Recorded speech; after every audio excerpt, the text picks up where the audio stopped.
Good morning, students. So in the previous video I have given you the introduction of chapter 3, that is geographic grid. Okay, I was trying to make you understand that why we need a grid, why we are talking about a geographic grid.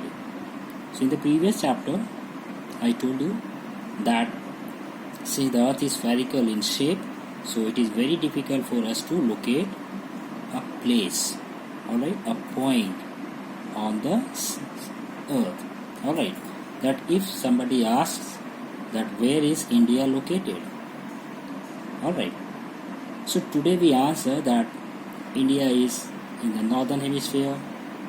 We can answer that India is in the eastern hemisphere. But we say that America is in the western hemisphere. Western countries are there, eastern countries are there. Understood? We say that Australia is in the southern hemisphere. Alright, so how we are able to give these answers? How we know that Australia is in the southern hemisphere or India is in the northern hemisphere? Alright, it means what we have done, we have drawn a set of vertical lines and horizontal lines over the surface of the earth, but actually there is no such line. We have drawn it over the globe, which is a replica of the earth. Alright, so in the previous video I have told you that there is an imaginary line which passes through the center of the earth. Can you see this line? Okay, so this line, what is that called? Axis. What we call it? Axis. Alright, so the earth revolves on its axis. So this axis is having two ends. Okay, so one of that end, it is known as North Pole and other end is known as South Pole. Got. Then we drew a horizontal line. It also passed through the center of the earth and it divided the earth exactly into two halves. This line is also dividing the earth into two halves. Another horizontal line which was drawn, which divided these two North Pole and South Pole. That means it was in the center. It was dividing the North Pole and South Pole. Okay, and that was a horizontal line and we called it equator. Understood? So in the previous video already I have told you that we need a reference point. Okay, whenever we have to measure the distance or whenever we have to find out the distance between the 2 points, or when we have to find out the direction of a given point, we need a reference point. Alright, so let's talk about it in this chapter. So a geographical grid is a network of reference. What is it? A geographical grid is a network of reference lines on the globe. I have told you these are nothing but reference lines. Why you need a geographic grid?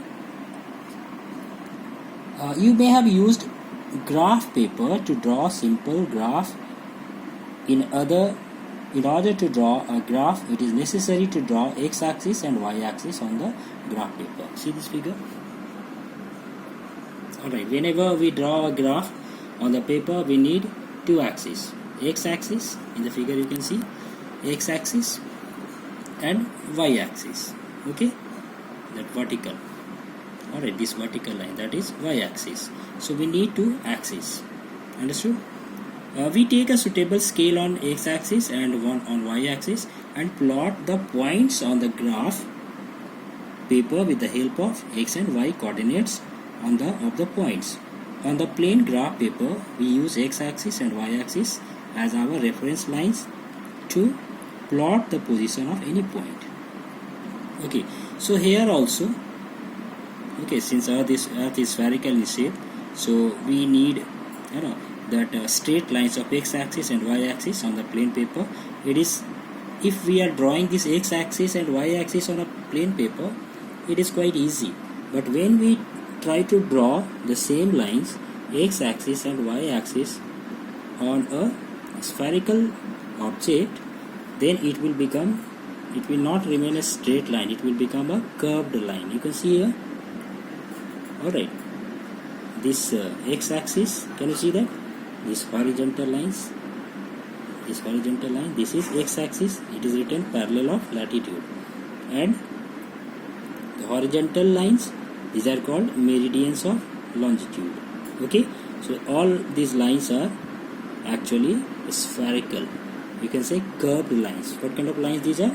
Curved lines. Okay, evolution of geographic grid.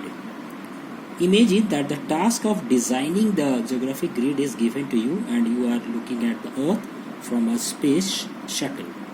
You can identify only 2 points on the earth, that is North Pole and South Pole.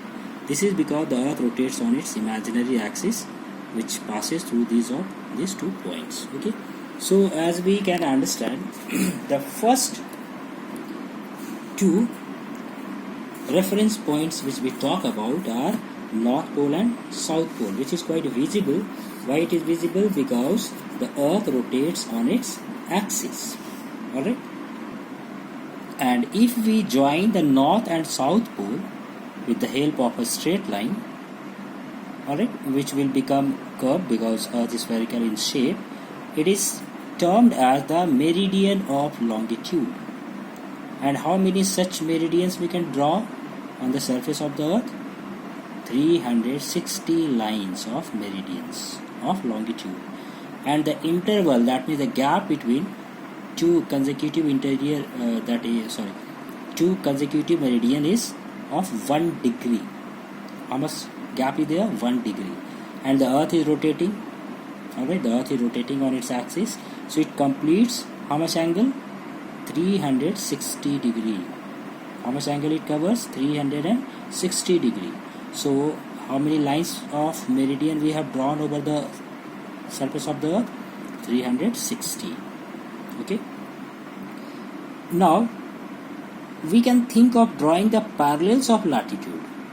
These lines are termed as parallels because all of them are parallel to the equator. Hence, it is necessary to mark the equator before marking the other parallels of latitude. The position of the equator is exactly at the midpoint of distance between the 2 poles. Already I have told you that the equator actually divides the 2 poles, North Pole and South Pole. It is equidistant from North Pole and South Pole. So this is how we have marked that equator. Okay, you can see here. Okay, so this equator actually is dividing the North Pole and South Pole. Alright, so in the next video we will talk about more information. We will talk about more new things about the latitudes and the longitudes. Thank you.